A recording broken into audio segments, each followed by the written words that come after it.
The fluorescent lights of St. Catherine's Hospital had never felt so cold. Dr. Sarah Mitchell stood in her former office, staring at the cardboard box on her desk. 15 years of her life reduced to a container that once held printer paper. Her hands trembled as she placed the framed photo of her daughter inside, cushioning it between her surgical journals and the worn coffee mug that read "World's Okayest Surgeon," a gag gift from her residents that now felt like a cruel prophecy. "You need to vacate the premises within 30 minutes, Dr. Mitchell." The hospital administrator's voice still rang in her ears from an hour ago, clinical and detached, as if she were discussing discharge paperwork rather than destroying someone's career. Cheryl Hartford sat behind her massive oak desk, fingers steepled, her expression practiced and perfunctory. She'd done this before. "We simply cannot have physicians who refuse to work within our operational parameters," Hartford had said, sliding the termination letter across the polished surface. "Your insubordination regarding the Patterson case leaves us no choice." The Patterson case. Joseph Patterson, 67 years old, homeless veteran, advanced sepsis. Sarah had found him collapsed in the ER waiting room 3 nights ago, burning with fever, his infected leg wound crawling with necrotic tissue. The ED wanted to stabilize and discharge him to a shelter, standard protocol for the uninsured. But Sarah had seen the blood work, recognized the septic shock setting in. Without aggressive surgery and days of IV antibiotics, the man would be dead within 48 hours. So she'd done what she was trained to do, what her oath demanded. She'd taken him to surgery herself, stayed 18 hours off the clock to monitor him post-op, and personally ensured he received the full course of treatment. She'd saved his life. And it had cost her everything. "You performed an unauthorized surgery on a non-admitted patient," Hartford had continued, her voice like ice. "You utilized OR resources without approval. You've created a significant financial liability for this hospital." "He would have died," Sarah had said quietly, her voice strained with exhaustion and disbelief. "That's not your decision to make alone, Dr. Mitchell. Healthcare is a business. We have protocols, budgets, stakeholders." "He's a veteran." Sarah's voice had cracked then, the professional facade finally breaking. "He served this country. He has nothing. No family, no home, no insurance. And I'm supposed to let him die because treating him isn't financially viable." Hartford's expression hadn't changed. "You're being emotional. This is exactly why we cannot continue your employment. Your judgment is compromised." Compromised. The word had hit like a physical blow. Her judgment, honed over 15 years of emergency surgeries, hundreds of saved lives, countless impossible decisions made in seconds, was compromised because she'd chosen a patient's life over a budget spreadsheet. Now, Sarah lifted the cardboard box and walked through the surgical wing for the last time. She could feel eyes on her, residents pretending to study charts, nurses suddenly very interested in their computer screens, fellow surgeons stepping back into doorways as she passed. The whispers started before she'd even turned the corner. Dr. Ramirez was the only one brave enough to approach. "Sarah, wait." Her old friend and colleague jogged to catch up, his face etched with concern and anger. "This is insane. We're filing a protest with the medical board. Patterson is recovering beautifully. You saved his life. They can't do this." "They just did, Marcus." Sarah kept walking, unable to meet his eyes. If she stopped, if she let herself feel the full weight of this moment, she would break down right here in the hallway. "Let me at least drive you home. You shouldn't be alone right now." "I need to walk, I need to think." She forced a smile that felt like it might shatter her face. "I'll call you later." She wouldn't call, they both knew it. The lobby stretched before her like a gauntlet. Sarah had walked through these doors thousands of times, rushing in for emergency cases, leaving after 36-hour shifts, arriving before dawn for scheduled surgeries. She'd been proposed to in the parking lot outside. She'd said yes, though the marriage hadn't lasted. She'd gotten the call about her father's death while standing near the coffee cart. She'd held sobbing family members near the chapel entrance, delivered news both devastating and miraculous beneath these same fluorescent lights. This hospital had been her entire adult life, and now it was spitting her out like a contaminated organ. The automatic doors slid open, and Colorado sunshine assaulted her senses. It was grotesquely beautiful outside, crisp October afternoon, leaves turning gold and crimson, the kind of day that belonged in tourism brochures. The kind of day that had no business witnessing the death of someone's career. Dr. Mitchell Sarah. She turned to see Tom Chen, one of her favorite surgical residents, running after her. He looked stricken, his young face twisted with emotion. "This is wrong," he said breathlessly. "Everyone knows it. You're the best trauma surgeon in this hospital. You taught half of us. We're organizing, we're going to." "Don't." Sarah's voice came out harder than she intended. "Don't risk your career for me, Tom. Keep your head down. Finish your residency. Be the kind of doctor who saves people, not the kind who worries about saving themselves." "But you were that doctor. You are that doctor. And look where it got me." She shifted the box in her arms, its weight suddenly unbearable. "The system doesn't reward heroes, Tom. It rewards compliance. Remember that." She walked away before he could respond, before she could see the disillusionment settling into his expression. Another piece of collateral damage. The parking lot where her colleague had offered a ride faded behind her. Sarah kept walking, past the medical plaza, past the coffee shops where she'd grabbed countless emergency espressos, past the park where she used to eat lunch when she actually had time for lunch. Her feet carried her automatically toward downtown, toward the industrial district where the newer medical buildings gave way to older warehouses and vacant lots. Her phone buzzed incessantly, text messages piling up, job recruiters who'd already somehow heard the news, supportive colleagues sending messages they'd never say aloud in the hospital. Her daughter at college. "Mom, what happened? Dr. Chen texted me. Call me. Mom." Sarah silenced the phone and kept walking. The sun began its descent, casting long shadows across the empty streets. Somewhere in the distance, she could hear the low rumble of aircraft from the nearby airfield.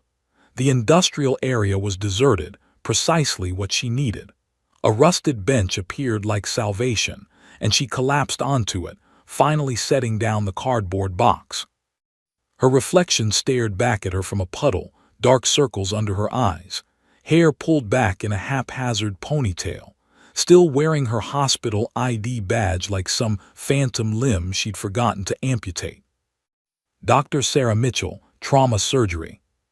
Former trauma surgeon. She yanked the badge off and threw it into the box. 42 years old, unemployed, drowning in medical school debt, a daughter's tuition due next semester, a mortgage, a car payment, and pride, stupid, worthless pride that wouldn't let her beg for her job back even if they offered it. The sky was turning orange and purple when she finally noticed the sound growing louder. Not aircraft, something closer, heavier, more purposeful. The rumble became a roar, and the air itself seemed to vibrate. Sarah looked up just as her entire world was about to change. The two Black Hawks appeared from nowhere, massive and terrifying, descending from the sky like mechanical angels of war. The rotor wash hit her like a physical force, and her cardboard box tumbled across the pavement, scattering her belongings into the dust. And through the chaos and thunder, she heard someone screaming. "Where's the surgeon?" The world exploded into sound and fury. Sarah threw her arms over her face as the rotor wash became a hurricane, ripping through the empty lot with savage force. Dust and debris swirled into a blinding vortex. Her carefully packed belongings, her life in a cardboard box, scattered across the pavement like worthless confetti. The framed photo of her daughter skittered toward a storm drain. Her surgical journals flapped open, pages tearing free and dancing through the maelstrom. The two Black Hawks settled onto the cracked asphalt with predatory grace, their rotors still screaming, still churning the air into chaos. These weren't news helicopters or medical transports. These were military gunships, matte black, bristling with weapons, with door gunners visible in the open bays.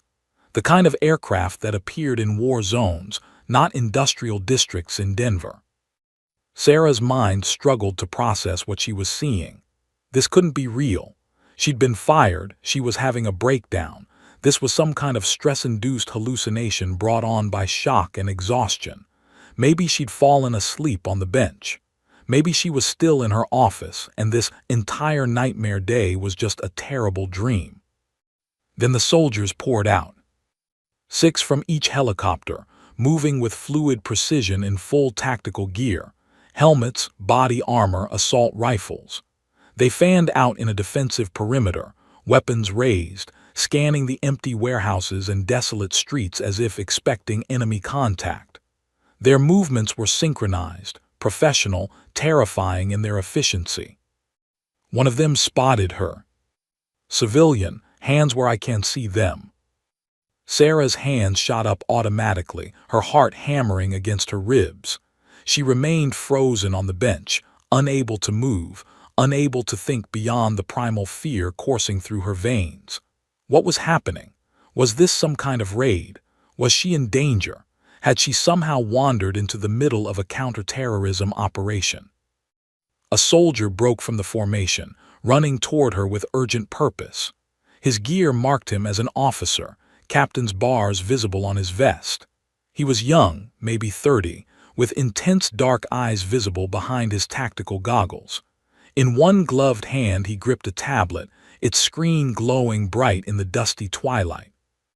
"Where's the surgeon?" he shouted over the rotor noise, his voice raw with desperation. Sarah's mouth opened but no sound came out. The surgeon, he was looking for a surgeon, here, now, none of this made sense. The captain reached her, his eyes darting between her face and the tablet screen. His expression shifted from urgency to confusion to something like hope. "Ma'am, what's your name?" Sarah Mitchell, what's going on? Why are you?" "Dr. Sarah Mitchell." He thrust the tablet inches from her face. On the screen was a photograph, her military ID photo from over a decade ago. Younger, hair shorter, wearing Army combat fatigues with captain's bars. A lifetime ago when she'd served in a field hospital outside Kandahar. "How do you have that?" Her voice came out as barely a whisper. "That's classified personnel records. I haven't been active duty in 12 years. "Ma'am, I'm Captain Alex Torres, 75th Ranger Regiment. We need you aboard right now. This is a national security emergency." "You have the wrong person." Sarah backed away, shaking her head violently. "I just got fired. I'm not even a practicing surgeon anymore as of 2 hours ago. I don't have credentials, I don't have privileges, I don't have." "You have level 4 security clearance from your time in Afghanistan." Torres cut her off, his voice sharp and commanding. "You have extensive trauma surgery experience in combat conditions. You have specialized training in thoracic procedures under field conditions. And according to our database, you're the closest qualified surgeon within a 20-mile radius." "Closest to what? What is this about?" "No time." Torres grabbed her arm, not roughly but with undeniable urgency. "We have a critical casualty inbound. Multiple penetrating chest wounds, collapsed lung, massive hemorrhaging. Without immediate surgical intervention, he's dead in 15 minutes, maybe less." The words triggered something deep in Sarah's brain, the part that had been trained, honed, and perfected over thousands of hours in operating rooms and battlefield medical tents. A dying patient, critical injuries, limited time. The rest of the world fell away, and she heard herself asking the question that mattered. What's his blood pressure? Dropping, 80/45 5 minutes ago. He's deteriorating fast. Oxygen saturation, 87% and falling. We've got him intubated and bagged, but the collapsed lung. Tension pneumothorax. Sarah's clinical mind was engaging now, pushing through the shock and confusion. Unknown, that's why we need you. Tor's eyes bore into hers with desperate intensity. Dr. Mitchell, I understand this is insane. I understand you have questions. But right now, a good man is dying and you're his only chance. I'm not ordering you, I'm begging you. Will you help him? Sarah looked past Tors at the waiting Black Hawks, their rotors still turning, ready to lift off at any second. She thought about her scattered belongings, her termination letter, the administrator's cold voice telling her that her judgment was compromised. She thought about Joseph Patterson recovering in a hospital bed 3 floors up from where she'd been fired for saving his life. She thought about the oath she'd taken so many years ago. First, do no harm. A dying patient, that was all that mattered. That had always been all that mattered. What are we waiting for? Sarah heard herself say. Tor's face flooded with relief. This way, move, move, move. They ran toward the nearest Black Hawk. Tors shouted into his radio, package secured. We are wheels up in 30 seconds. Other soldiers converged on their position, forming a protective escort. Someone retrieved her daughter's photo from near the drain and pressed it into her hands as they ran. The helicopter's crew chief reached down, grabbing Sarah's arm and hauling her up into the cabin. The interior was cramped, utilitarian, smelling of hydraulic fluid and gun oil. Jump seats lined both sides, and medical equipment was strapped down in the center. Tors climbed in behind her, slamming the door shut. Go, go, go, he shouted to the pilots. The engine pitch changed. The Black Hawk lifted off the ground, and Sarah's stomach dropped as they rose rapidly into the darkening sky. Through the window, she watched her cardboard box shrinking below, her scattered life disappearing into the dust. She clutched her daughter's photo and tried to breathe, tried to think, tried to understand how she'd gone from fired and walking home to flying through the Colorado twilight in a military gunship toward an unknown casualty with injuries that would likely kill him before she ever got there. Tors pressed a headset into her hands. Put this on. We need to brief you en route. Sarah's fingers fumbled with the headset, finally getting it positioned. Static crackled in her ears, then Tor's voice came through crystal clear. Dr. Mitchell, the patient you're about to treat is Colonel James Reeves. Does that name mean anything to you? Sarah's blood turned to ice. Everyone in military medicine knew that name. Colonel James Reeves commanded the most classified counterterrorism unit in the United States military. The man who'd stopped the Chicago subway bombing. The operative who'd dismantled 3 terror cells in 18 months. The ghost who didn't officially exist but whose legend was whispered about in VA hospitals and military bases across the country. Oh my God, Sarah whispered. Yeah, Tors said grimly. So you understand, he can't die. He absolutely cannot die. The operation he's running right now is the only thing standing between this country and a coordinated domestic attack. If we lose him, we lose everything. The Black Hawk banked hard, accelerating toward the mountains. Through the window, Sarah could see the second helicopter matching their course, flying in tight formation. No pressure, she thought hysterically. Just save the most important soldier in America with limited equipment in a makeshift field hospital after being fired for caring too much. Tors pulled up a medical file on his tablet. His vitals are here, injury report, everything we have. Sarah took the tablet with shaking hands and began to read. With every line, her stomach sank deeper. This was bad. This was very, very bad. And in 13 minutes, she would be responsible for saving or losing him.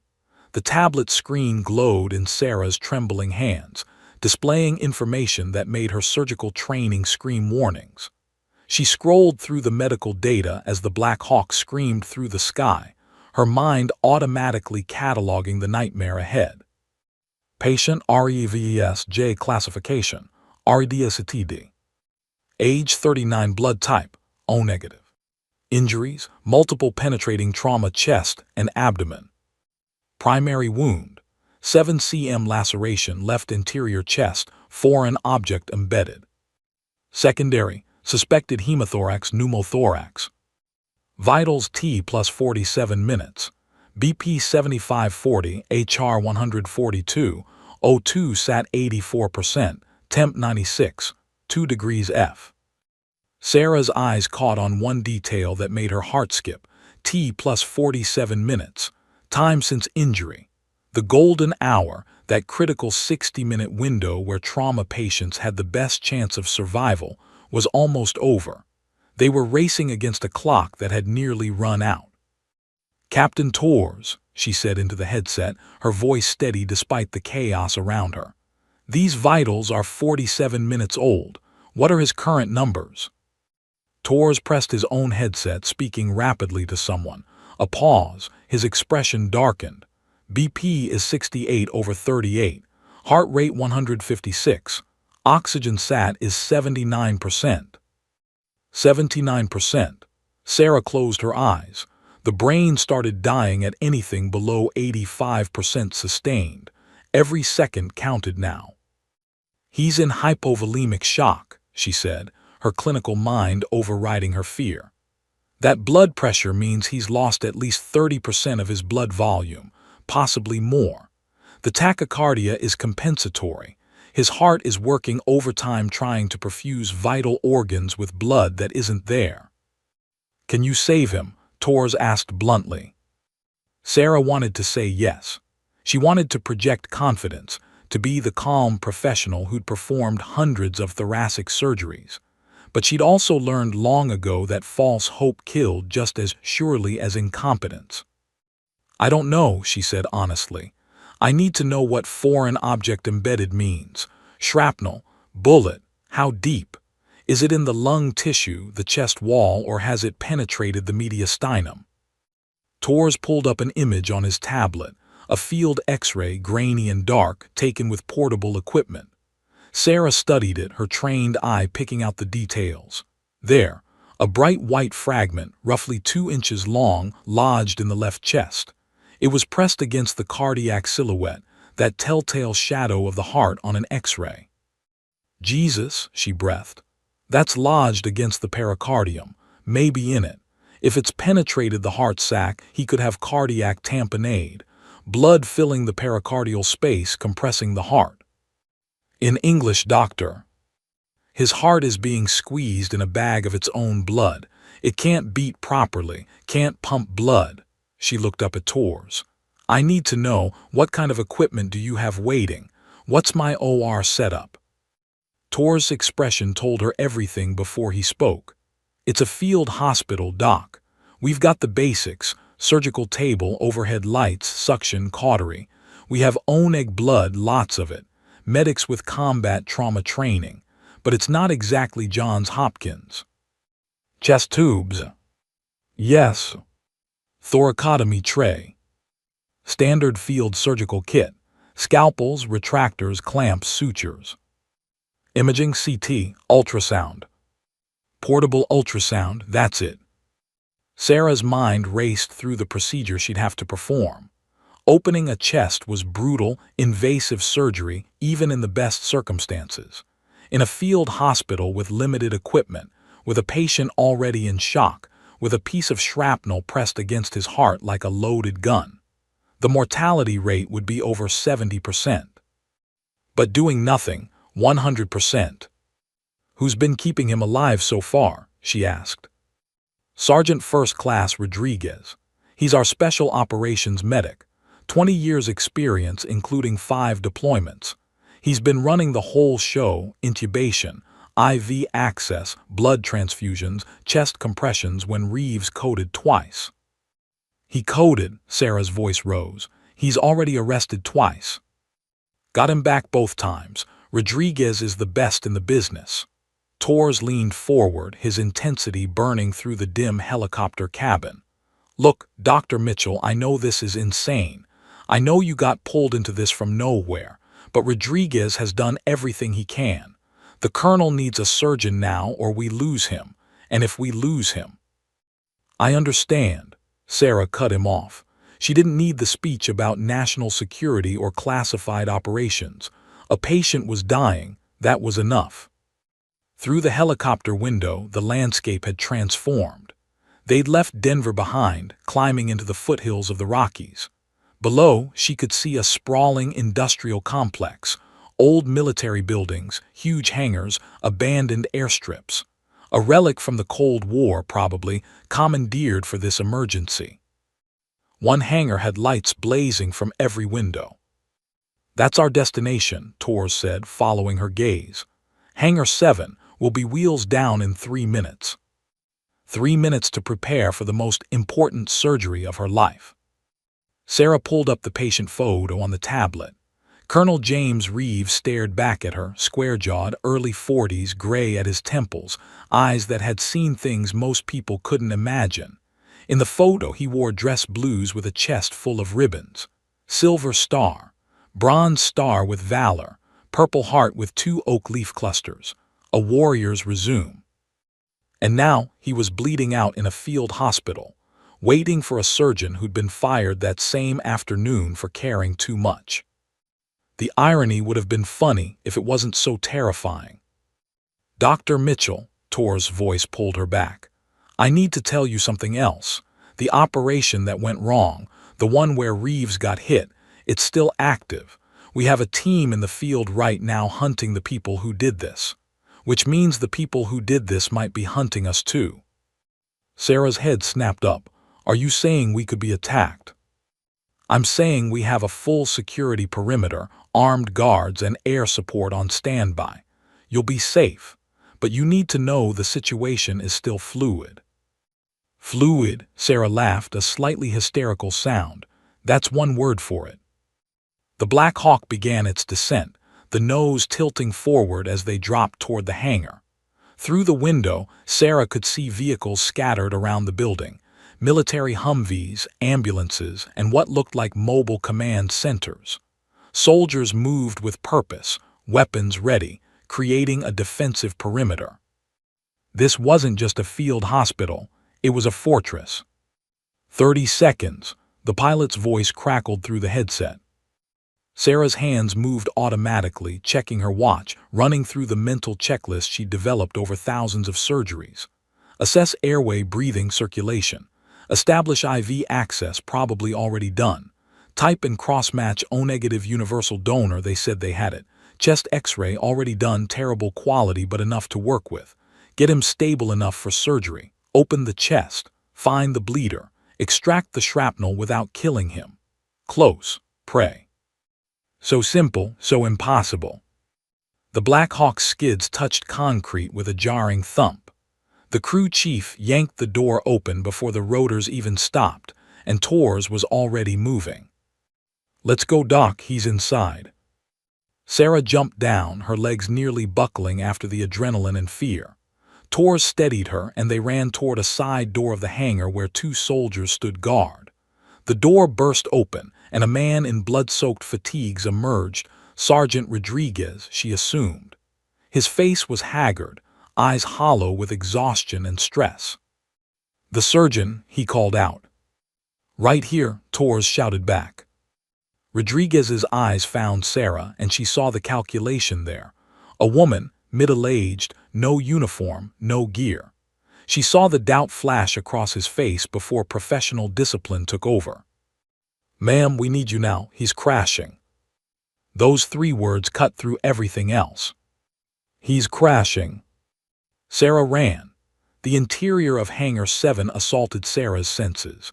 The acrid smell of disinfectant mixed with blood, the harsh glare of surgical lights, the urgent beeping of monitors screaming warnings. The space had been transformed into something between a combat hospital and a modern OR, military efficiency meeting medical necessity. But her eyes went immediately to the center of it all. The surgical table. The dying man. Colonel James Reeves lay motionless under the lights, his skin the color of ash. An endotracheal tube protruded from his mouth, connected to a ventilator that hissed with mechanical rhythm. IVs snaked from both arms to bags of blood and saline hanging from improvised stands. His chest was partially exposed, a blood-soaked trauma dressing covering the left side where the shrapnel had entered. Even from 10 feet away, Sarah could see he was dying. "Vitals," she barked, her voice shifting into the tone she'd used for 15 years in emergency rooms, authoritative, demanding, brooking no argument. Rodriguez didn't hesitate. BP 62 over 35, heart rate 168, O2 sat 76% and dropping. We've pushed 4 units of ONEG, 2 liters of saline. I've got bilateral large-bore IVs running wide open. Intubated on scene, bagged manually until 5 minutes ago when we got the ventilator running.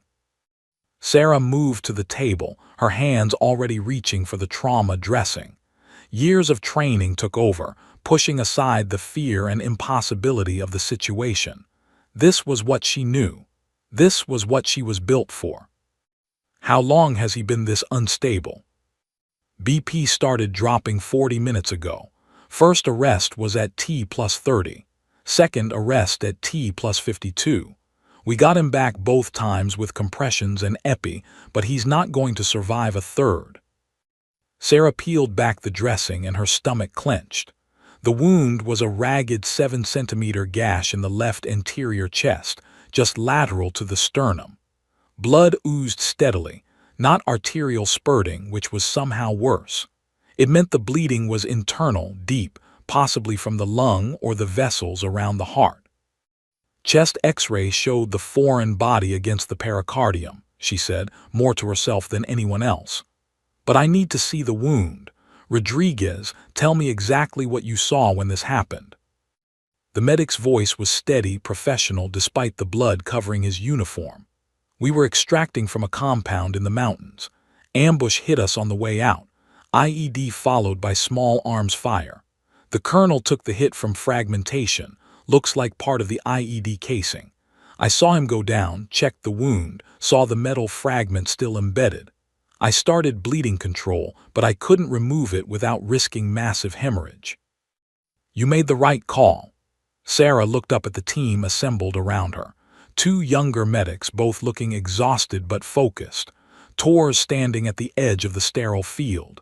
And Rodriguez, who'd kept this man alive through sheer will and skill. "Okay, listen up," Sarah said, her voice cutting through the tension.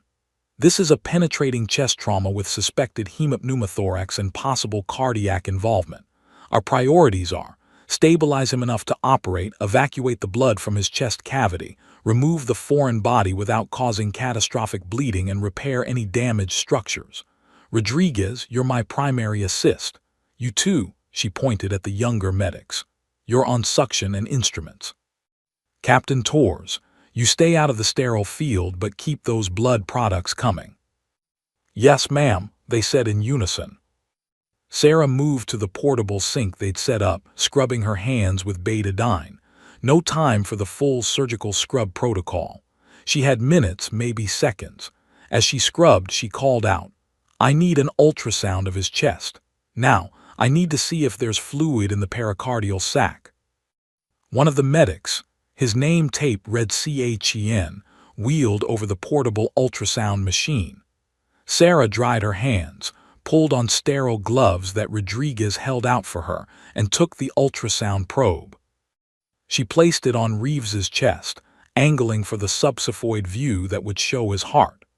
The grainy black and white image appeared on the small screen, and Sarah's breath caught. There it was, a dark rim around the heart, fluid in the pericardial space. "He's got a pericardial effusion," she said. "Early tamponade. That's why his pressure is so low. His heart can't expand properly to fill with blood." "Can you fix it?" Torres asked from behind her. "I have to." Sarah set down the probe and moved back to Reeves's side.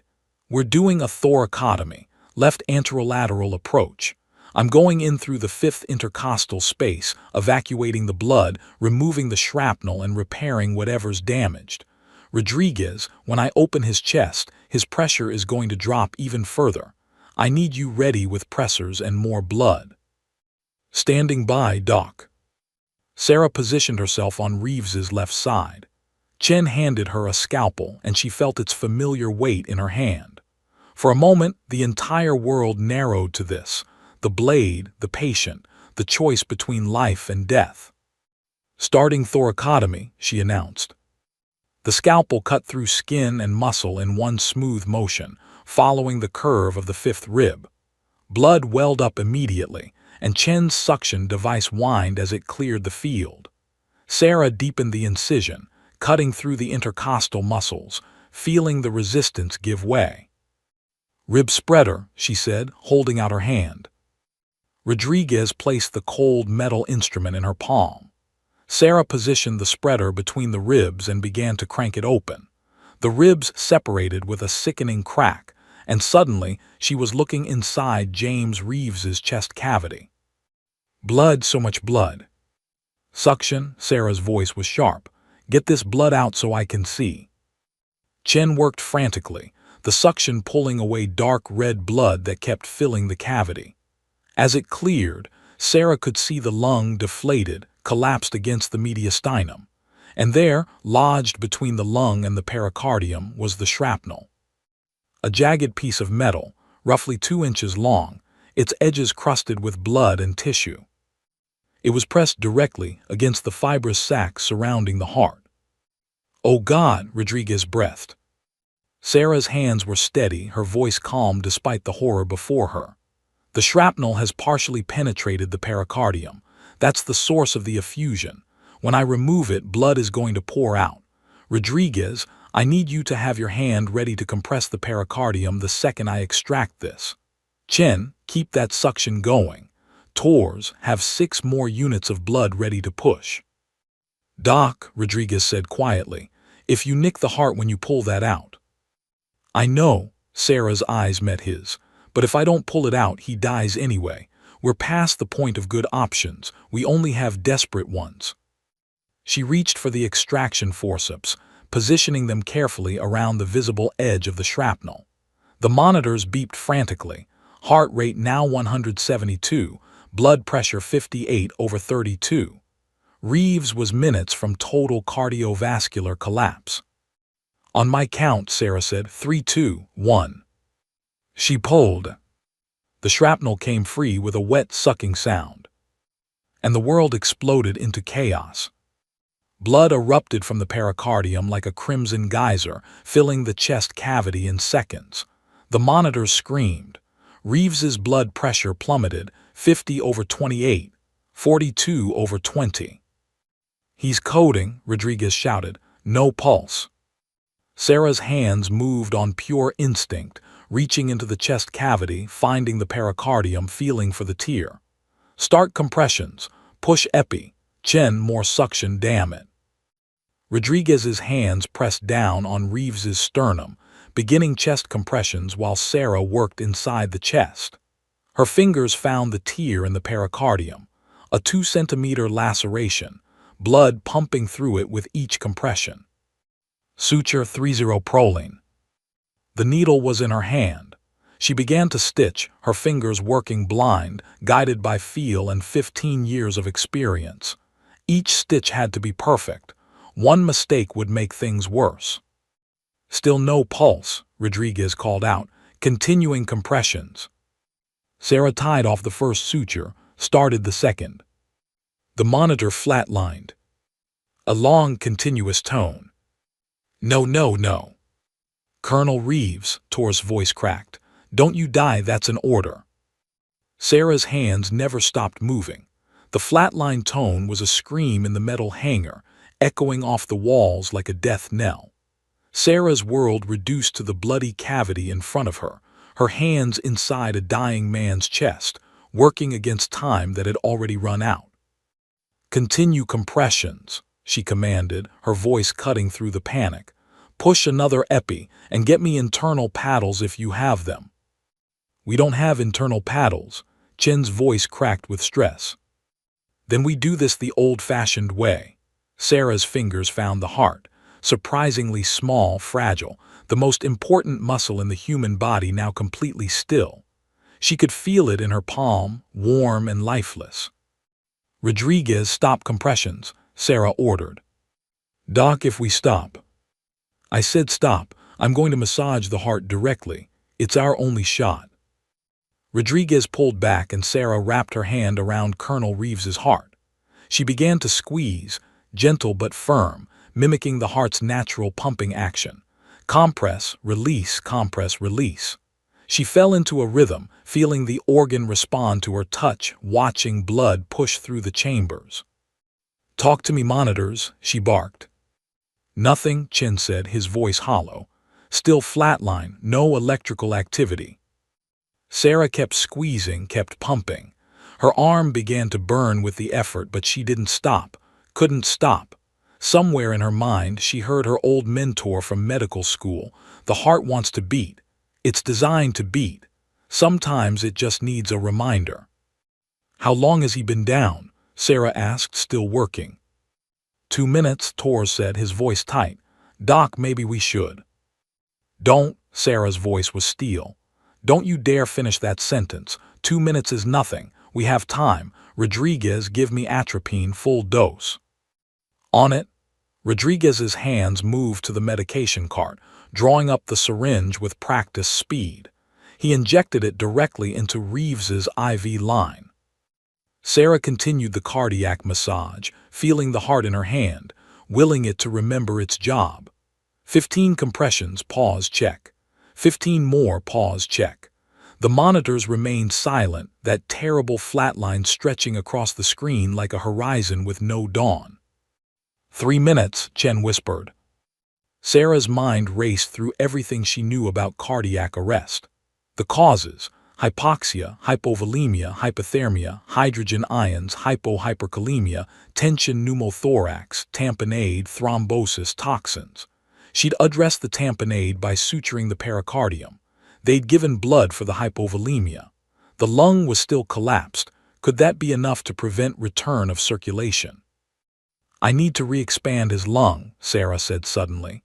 "The pneumothorax is too severe. Even if we get his heart started, he won't survive without lung function. Rodriguez, prep a chest tube." "Doc, his heart isn't beating." "It will be." Sarah's voice rose, fierce with determination. "Get me that chest tube." Rodriguez moved without further argument, pulling out the drainage kit. Sarah reluctantly released her grip on the heart, her hand cramping from the sustained effort. She located the collapsed lung, found the pleural space, and made a small incision between the ribs. "Tube," she demanded. The hollow plastic tube was pressed into her palm. Sarah guided it through the incision, threading it carefully into the pleural space. Immediately, blood began draining through the tube into a collection chamber, dark, venous blood that had been compressing the lung. "Connect it to suction," Sarah ordered. Chen hooked up the system, and the lung began to slowly reinflate, like a deflated balloon finding air again. Sarah watched it expand, pink tissue emerging from gray collapse.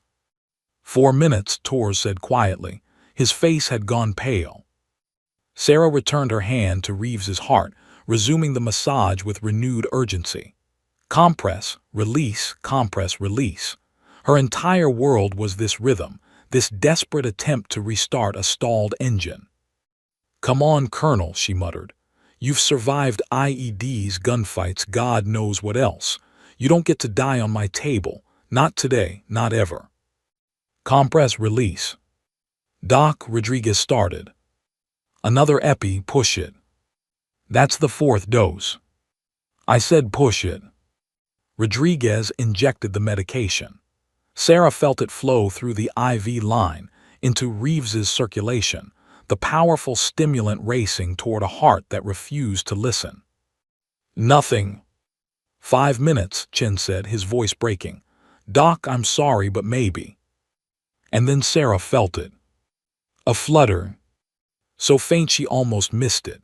But her hand was wrapped around the heart and she felt it. A tiny, weak contraction. Not a full beat, just a tremor, like a car engine trying to turn over on a cold morning. "Wait," she breathed. "Wait, I felt something." Everyone froze. The hangar went silent except for the hiss of the ventilator and the flatline tone on the monitor.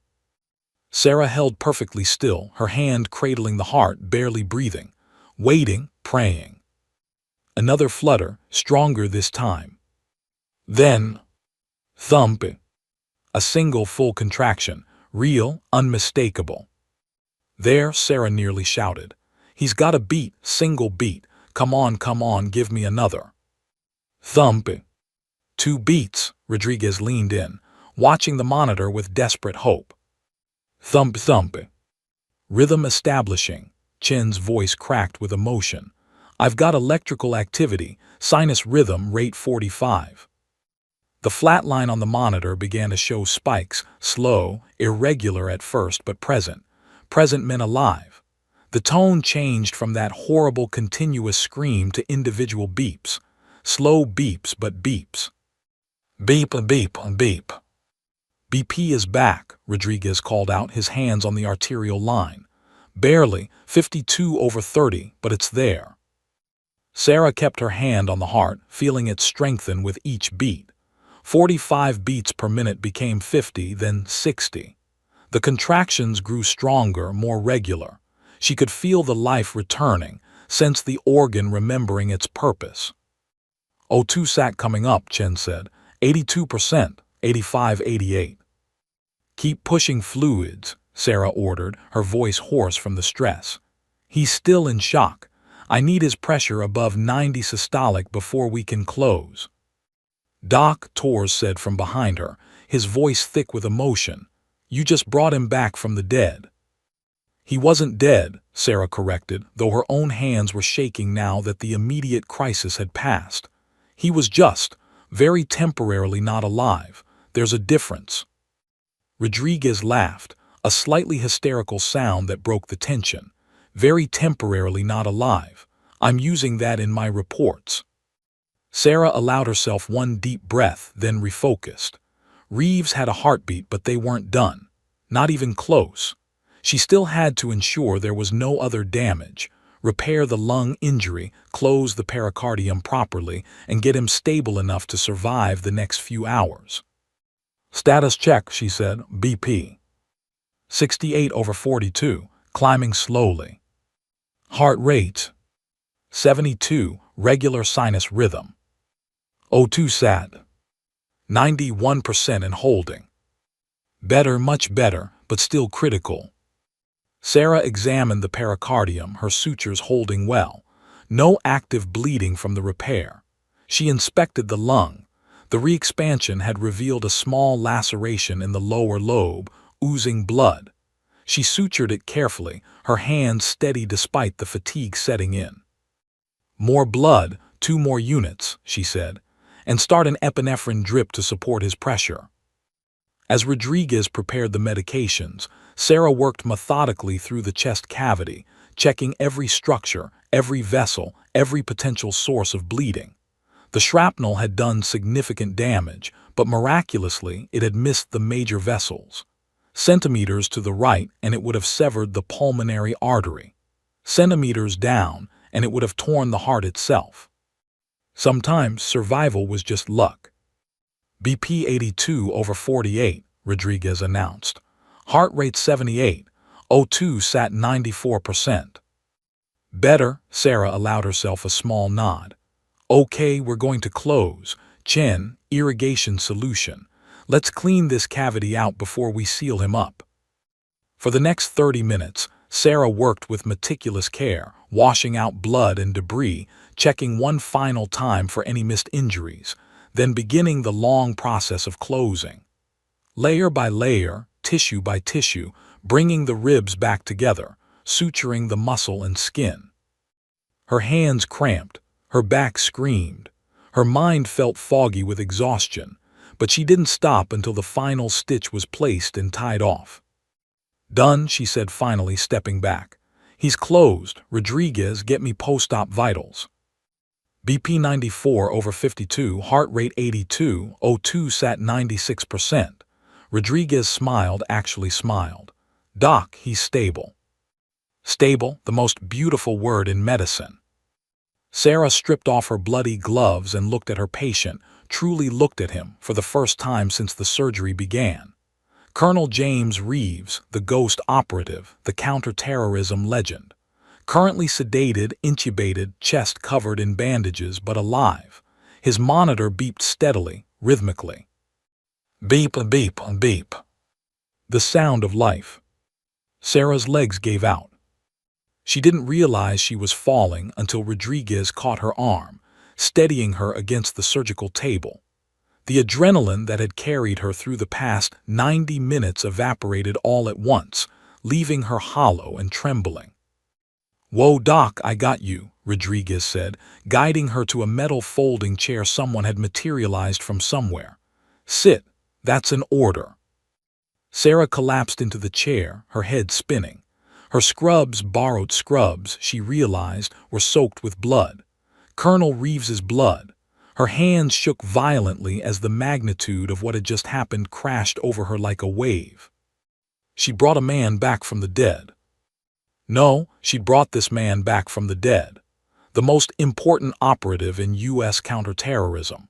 A man whose continued existence might be the only thing standing between the country and catastrophe. And she'd done it in a converted hangar with field equipment, after being fired from her job that same afternoon. Here, Chen appeared with a bottle of water. "Drink. You've been standing for 90 minutes without a break." Sarah took the water with shaking hands, gulping it down. It was the most delicious thing she'd ever tasted. When had she last eaten? Breakfast. Had she even eaten breakfast? "Vitals are holding steady," Rodriguez reported from Reeves's bedside. "BP 96 over 54, heart rate 80, O2 sat 97%. We're going to get him transferred to ICU-level care as soon as the transport is ready." "No," Sarah said automatically, her medical training overriding her exhaustion. "He can't be moved yet. He needs at least 2 hours of stability before transport. His body just went through massive trauma. Moving him too soon could trigger another arrest." "Doc, we need to get him to a real hospital." "I said no." Sarah stood, her legs more steady now. 2 hours minimum. Monitor him continuously. If his pressure drops below 90, if his heart rate becomes irregular, if his O2 sat drops at all, you call me immediately." Rodriguez nodded, recognizing the authority in her voice. "Yes, ma'am." Captain Torres appeared at Sarah's elbow, his tactical vest removed, his face showing the strain of the past few hours. "Dr. Mitchell, there's someone who wants to speak with you. He's been monitoring the situation remotely." "Who?" "Major General Raymond Caldwell, JSOC Commander." Sarah blinked. Joint Special Operations Command. The general who oversaw all U.S. Special Operations Forces. The general who commanded the people who commanded people like Colonel Reeves. "He wants to speak to me, now." "Now?" Torres gestured toward a corner of the hangar where a secure communications setup had been established. Laptops, encrypted phones, satellite uplinks. "If you're able." Sarah looked down at her blood-soaked scrubs, her shaking hands, her complete lack of professional composure. She probably looked like she'd been through a war zone. Which she supposed she had. "Give me 2 minutes," she said. She moved to the portable sink, scrubbing the blood from her hands and arms with mechanical precision. The water ran red, then pink, then finally clear. She splashed cold water on her face, tied her hair back more neatly, and took 3 deep breaths. "You just saved a man's life. You can handle a phone call with a general." Torres led her to the communications station, where a laptop sat on a folding table, its screen showing the seal of the Department of Defense. He clicked a few keys, and the screen came to life with a video feed.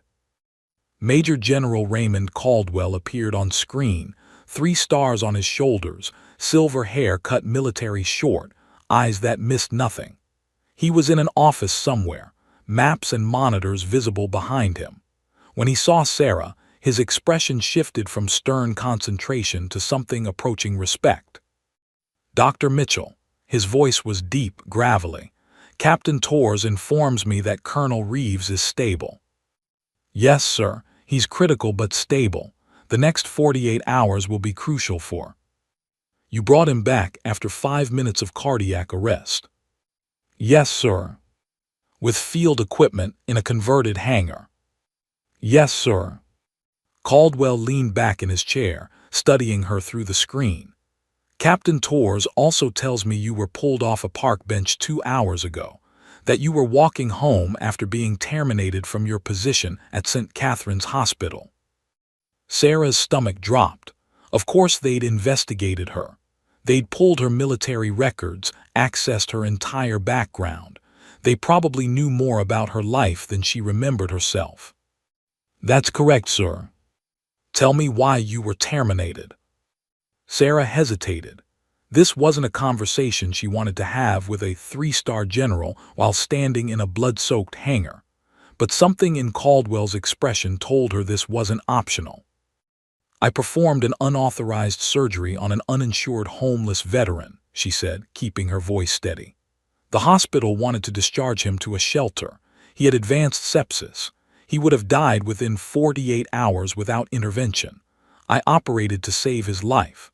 I stayed 18 hours off the clock to monitor his recovery. The hospital considered it a liability and terminated my employment. Caldwell's expression didn't change, but something flickered in his eyes. You were fired for saving a veteran's life. I was fired for violating hospital protocol and creating financial liability, sir. Potato, Caldwell's voice carried an edge now. What was the veteran's name? Joseph Patterson, Army 2 tour in Iraq. Caldwell made a note on something off-screen. And your employment was terminated this afternoon at approximately 1600 hours. Yes, sir.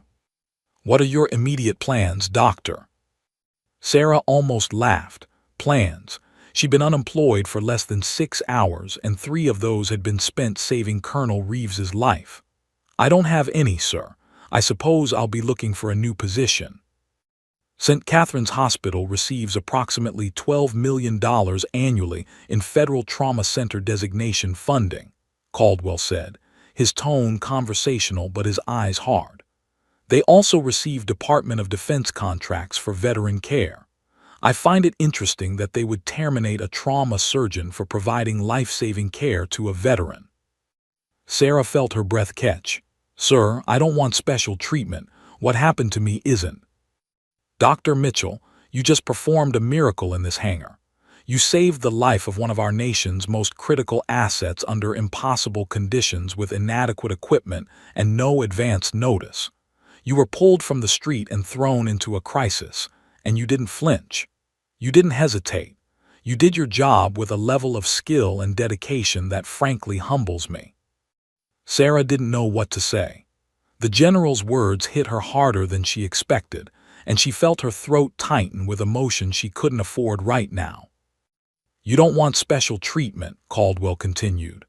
I respect that, but Dr. Mitchell, what you've done today, both for Specialist Patterson and for Colonel Reeves, is exactly the kind of medicine our military needs.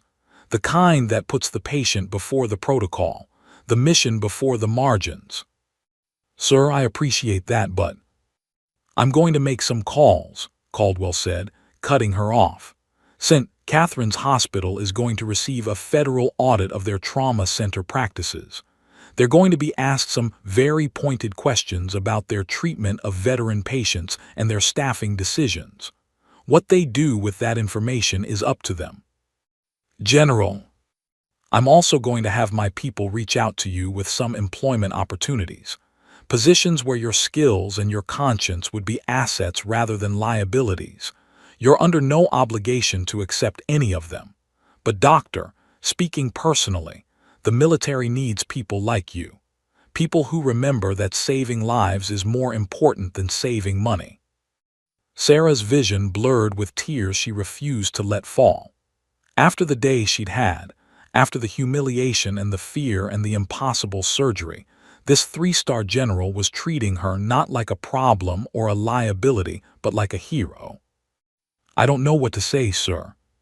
Say you'll consider it, that's all I ask. Caldwell glanced at something off-screen. I need to brief the Joint Chiefs on this operation, but Dr. Mitchell, thank you. You gave us back a good man today, one we can't afford to lose. The screen went dark. Sarah stood in the sudden silence, Torres beside her. the weight of the conversation settling over her like a blanket. "He meant every word," Torres said quietly. "General Caldwell doesn't bullshit. If he says there will be opportunities, there will be opportunities." Sarah turned to look back at Colonel Reeves, still unconscious on the table, monitors beeping steadily. Rodriguez and Chen were adjusting his IV drips, checking his vitals, doing the thousand small things that kept a critical patient alive. She'd been fired this morning for doing exactly this, putting a patient's needs above institutional concerns. And now a general was offering her a future. 2 hours felt like 2 years. Sarah sat in a metal folding chair beside Colonel Reeves's bed, watching the monitors with the obsessive attention of a surgeon who just performed a miracle and didn't quite believe it would hold. Every beep of the heart monitor, every rise and fall of his chest, every number on the digital readout. She cataloged them all, searching for any sign of deterioration. BP 102/58, heart rate 76, O2 saturation 98%. Stable, still stable. Rodriguez had tried to convince her to rest, to step away, to let the team monitor Reeves while she recovered from the ordeal. She'd refused. This was her patient now. She'd put her hands inside his chest, held his heart, brought him back from death. She wasn't leaving until she knew, absolutely knew, that he would survive. The hangar had settled into a quieter rhythm. Most of the tactical team had deployed back to the field or taken up positions in the security perimeter. The medics rotated through checks every 15 minutes. Captain Torres remained nearby, making quiet phone calls, coordinating the next steps of whatever classified operation this was. Sarah's phone buzzed for the 100th time. She finally looked at it. 23 missed calls, 47 text messages, most from her daughter Emma, each one more frantic than the last. "Mom, where are you? Dr. Chen said you just left. Are you okay? Mom, answer your phone. I'm calling the police. Please, please, please just tell me you're alive." Sarah's heart clenched. In the chaos of helicopters and surgery and dying patients, she'd forgotten the most important person in her life was probably losing her mind with worry. She stepped away from Reeves's bedside, moving to a quiet corner of the hangar. She dialed Emma's number. Her daughter answered before the first ring finished. "Mom, oh my God, where have you been? I've been calling for hours. Are you okay? What happened? Dr. Chen said you got fired and then you just disappeared and—" "Emma, breathe," Sarah said softly. "I'm okay, I'm safe. I'm sorry I didn't call sooner." "Where are you?" Emma's voice cracked with emotion. "What's going on?" Sarah looked around the hangar. The military equipment, the armed guards, the unconscious special operations colonel. How did she even begin to explain this?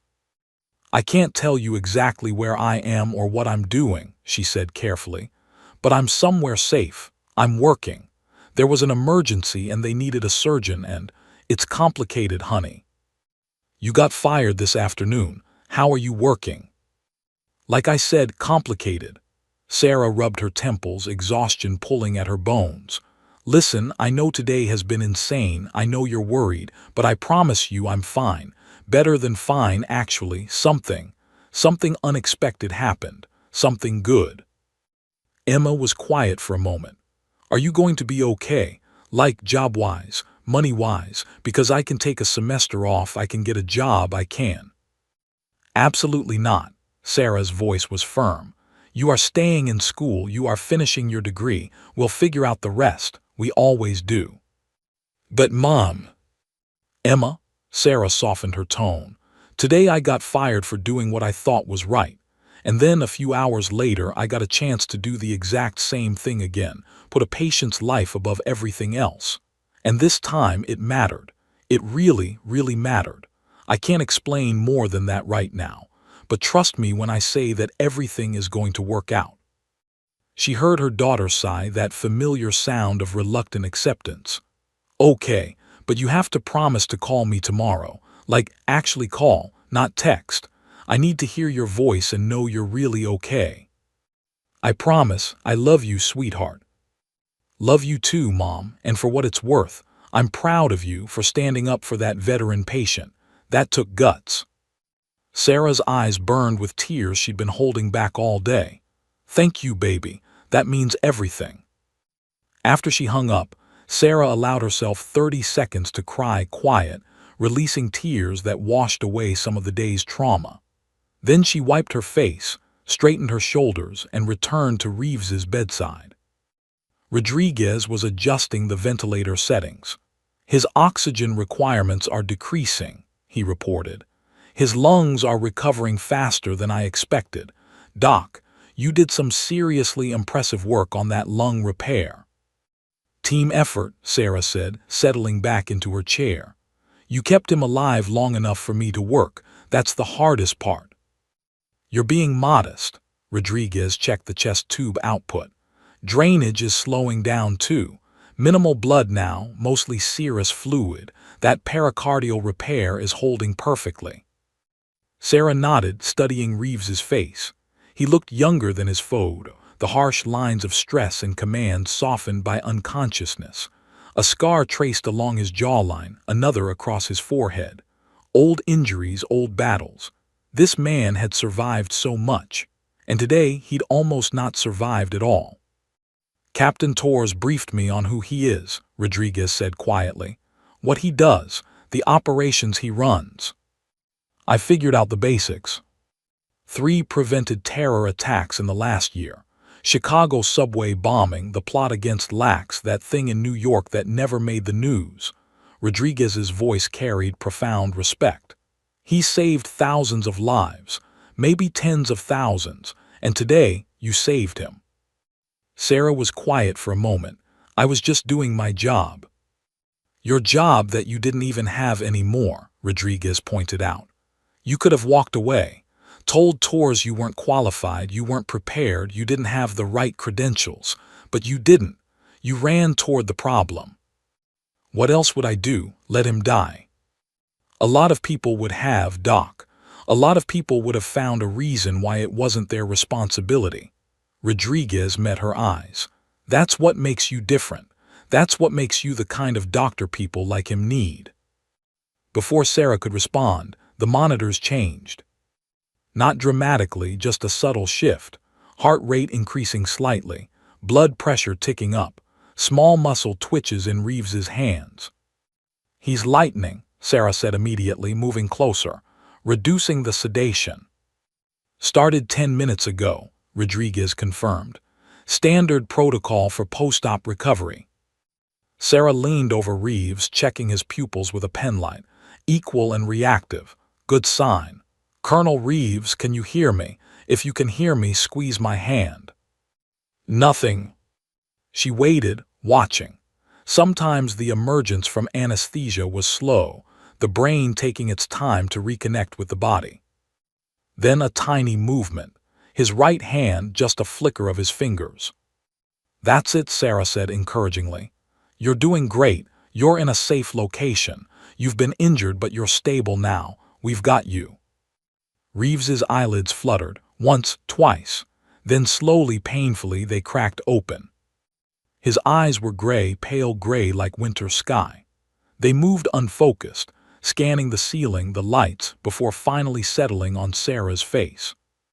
He tried to speak, but the endotracheal tube prevented it. His expression twisted with confusion and discomfort. Easy, Sarah said, her hand on his shoulder. Don't try to talk. You have a breathing tube. You were badly injured, shrapnel to the chest. You coded during surgery, but we got you back. You're going to be okay, but you need to stay calm and let us take care of you. Reeves's eyes sharpened, awareness flooding back. His hand moved to his chest, feeling the bandages, the tubes, the evidence of the surgery. You've been out for about 3 hours, Sarah continued. Your team got you here in time. Sergeant Rodriguez kept you alive in the field.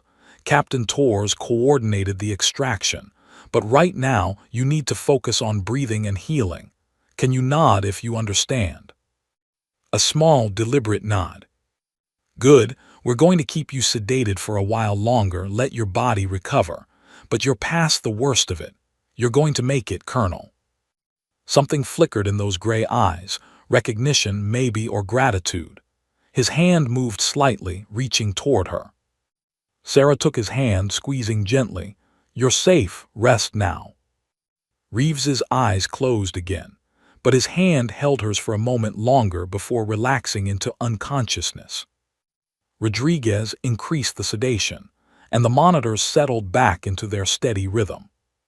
He's going to remember you, Rodriguez said quietly.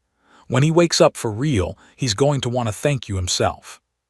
Sarah looked at the unconscious colonel, this stranger she'd saved, whose survival might mean the difference between safety and catastrophe for countless people she'd never meet. I don't need thanks, she said. I just need him to live. Ok, ok. Sì. Aspettate, ce l'ho, ce l'ho, ce l'ho.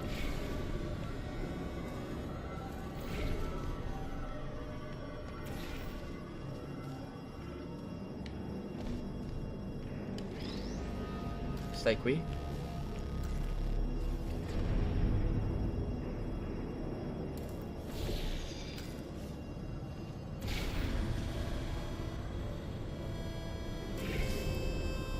Ok.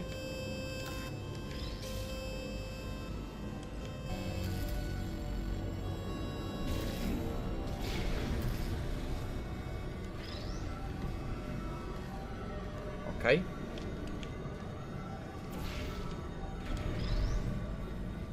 Ok. E adesso... lì sopra. Non ci posso credere. Va bene? Mio Dio, però ragazzi. Vabbè, dai, ti prego, ti prego.